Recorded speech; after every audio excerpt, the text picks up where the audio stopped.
Operating the model lung. Pulmonary ventilation is the act of breathing. It involves two phases: inspiration, when air moves into the lungs, and expiration, when air exits the lungs. This video will demonstrate how to use a plastic bell jar to model pulmonary ventilation and relate Boyle's law to inspiration and expiration. We will use a model lung to simulate pulmonary ventilation. The bell jar represents the thoracic cavity. The jar has a rubber membrane that acts as the diaphragm. It is equipped with two balloons representing the lungs and a Y-shaped tube representing the trachea and main bronchi. Boyle's law states that at a constant temperature, pressure and volume are inversely proportional to each other. Thus, if the volume of the container decreases, the pressure of the gas inside the container increases. Likewise, an increase in the container volume will result in a decrease in the pressure inside the container.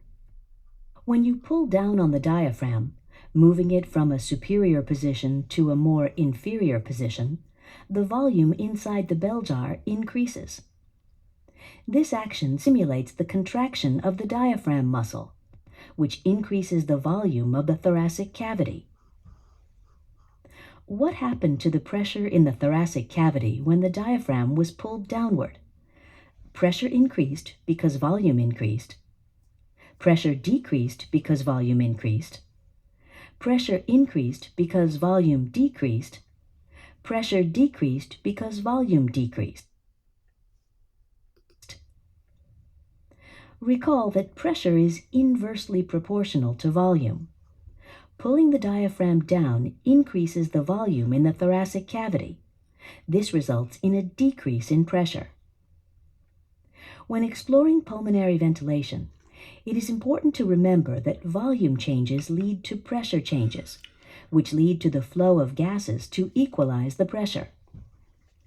When the volume of the thoracic cavity increases, the pressure inside the thoracic cavity decreases. The pressure inside the thoracic cavity is now lower than the pressure outside the thoracic cavity, creating a pressure gradient. Gases flow down their pressure gradients, from higher pressure to lower pressure. In the case of our model lung, air flows into the balloons, simulating inspiration. In the body, air flows into the lungs. What do you predict will happen when the diaphragm is pushed upward? The balloons will inflate, simulating inspiration. The balloons will deflate, simulating inspiration. The balloons will inflate, simulating expiration. The balloons will deflate, simulating expiration.